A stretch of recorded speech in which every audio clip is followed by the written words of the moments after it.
Hey, Jim Bouchard here, the Sensei Leader from the Sensei Leader Movement. I love saying that. Because here's the thing, someone just challenged me on that. Say, oh yeah, you came up with that movement thing. Why did I do that? Because it's not just a program. I mean, a program is just a process that you share with people. That's all good. But a movement means people are involved. And that's what's happening. It's really cool. It's really gratifying. People are coming to us from all over the world. We've had folks coming in from Papua New Guinea, a lot of folks from Papua New Guinea lately. Of course, we're cultivating a lot of relationships in Kenya and Eastern Africa. We just heard from Rwanda and Uganda. So those are kind of interesting connections. Still our friends throughout the Caribbean that we met in Cuba last year.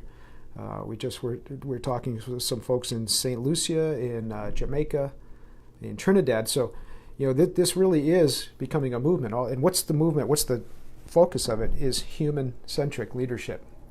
And that's really what we're trying to promote. We're trying to promote human-centric leadership.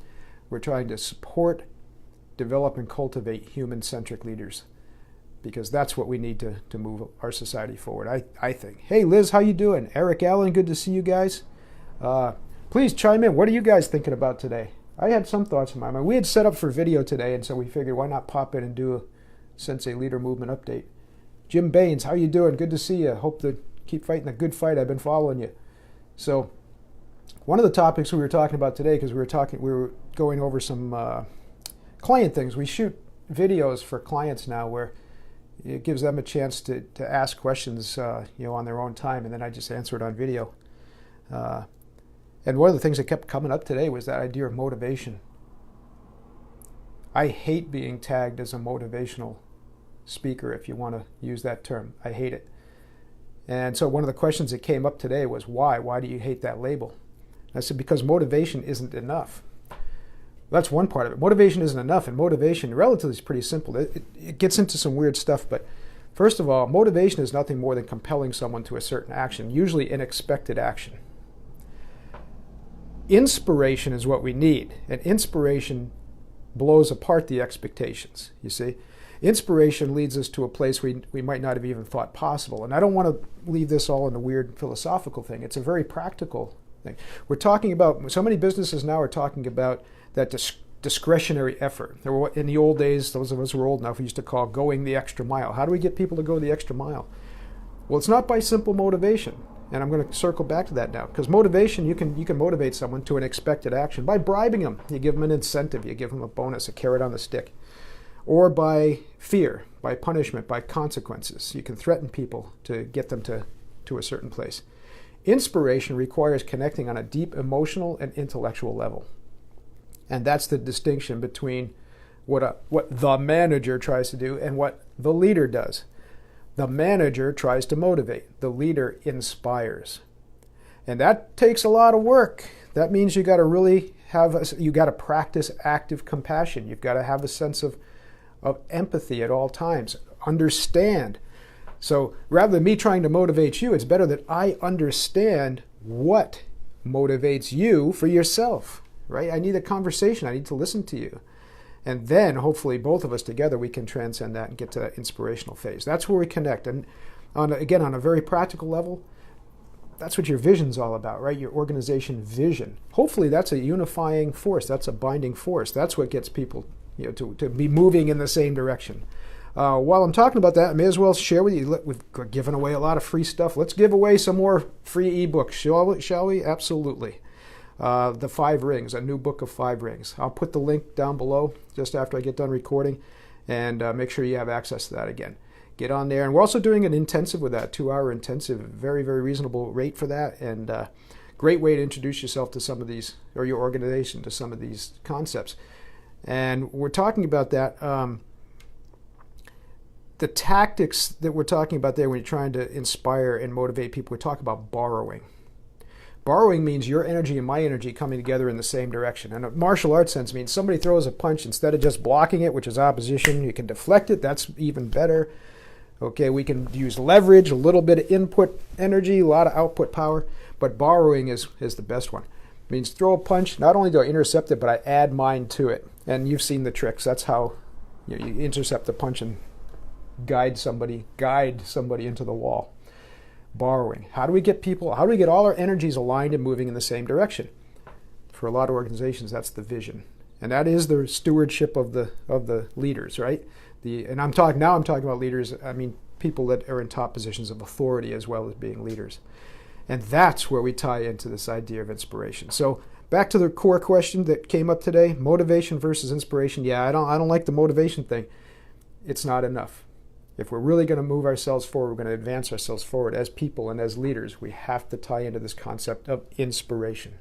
Deep emotional and intellectual connection to a purpose that's bigger than any of us individually, or expands our abilities, our powers as individuals to do more, to have a greater impact in the world. So there you go. Stephen Sisler, how you doing? Nice to see you. Wayne Padgett, good to see you. Ray, good to see you as well. Thanks you guys for chiming in. Please share your I think I can see comments. I went through this last time. Pardon my stupidity. Oh yeah, there's one. Liz came in. I think motivation comes from within. Yeah, I agree with you, Liz. That's exactly the point we're trying to make. Very hard to, well, I shouldn't say that. It's actually functionally very simple to try to motivate somebody externally. Like I said, you can do that with a bribe or an incentive, and you could do it with a threat or a consequence. Studies show, and I'm going to miss the title of the book. I'll try to find it. I'll put it in the comments. Tribe is the name of the book, Tribe. And now I won't remember who wrote it, but it's a great book. And they got really deep into the research along those lines. The type of motivation we're talking about has a very limited effect. A very limited effect. If you really want to tap into someone, I kind of hate this technical term too, but that discretionary effort, that sense of us wanting to do more and contribute, to go above and beyond, right? Then it has to be inspiration. We've got to tie into an emotional or deep intellectual connection to whatever we're trying to accomplish. Right, Liz, exactly. That's the job of a leader.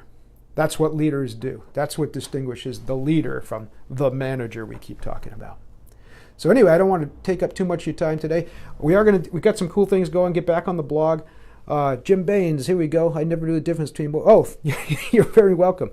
And feel free to argue that point too. We have some interesting discussions in our workshops where people have some different takes on the semantics. But I don't know, maybe as I'm approaching my 60th year, I'm getting a little more set in my ways about some of these opinions. But believe me, they're backed by research. Doesn't mean they can't be challenged, but make sure you bring the research to challenge it, right? But that's cool too. Anyway, yes, some good happenings. Oh man, we've had some great guests on Walking the Walk. Stephen Sisler, by the way, if you're still listening, send me an email. We've got to get you on the show. It's been way too long since we talked. The blog, lots of good stuff going on the blog. Like I said, it's just doing something for our Las Vegas event next week.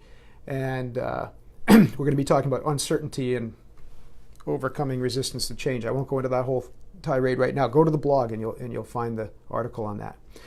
And of course, free stuff. I'm going to put the link below for the free online access to the ebook, a new book of 5 rings, 5 tactics for today's effective leader. And we just hit a few of them: opposition, leverage, deflection, borrowing, and harmony. So we'll get a deep dive in that. And I'll be doing some videos on that coming up too. That's it. So we're off to Vegas next week. Then where are we? Wish I could remember. Oh, Orlando, Florida, for the NAWIC conference. NAWIC folks, please chime in. We're going to do some hospitality there. Oh, also we put up, and we're going to put this on your landing page, some free laser coaching sessions there. That'll be in that area, the expo area, you call it the neighborhood, which will be kind of cool. So we'll put out some hours there, and you can sign up for slots online. As always, come to thesenseileader.com. All you got to do is subscribe, and you're part of the movement. You're going to get a free copy of the Sensei Leader ebook edition, and then you're going to get access to all this other stuff: free online courses, webinars. We got some great webinars. I hate to say it. What I would say webinars. I'm trying to punish myself out of that habit. Online workshops, because they're not traditional webinars. Traditional webinars, you could just sit there and let it wash over you. Maybe listen, maybe you don't. Online workshop, you're going to be doing the work right out of the gate. And a couple that we've got coming up, we've been asked to do one for communication, so we're going to be doing that, the communication cycle. And we're also going to do one in uncertainty and overcoming resistance to change. Dealing with uncertainty, overcoming resistance to change. So watch for those. If you're a Sensei Leader Movement member, those are going to be free access. So got to become a member. Just get in there, sign up, And there you go. Get lots of good resources, free resources, and preferred rates on other stuff. Okay? Anything else we need to know today? Guy, nice to see you. Yeah, where are you calling from, Guy? Are you still with us? I've seen your name pop up a couple times, but I don't think I ever looked to see where you're coming from. Well, anyways, if you hear this later, just pop in there and tell us where you're from. So I'll sign off for now. I'll be back with you with another update in a couple of days. And if you're in the Northeast, enjoy the weekend. Great weekend coming up. And there you go. Talk to you soon.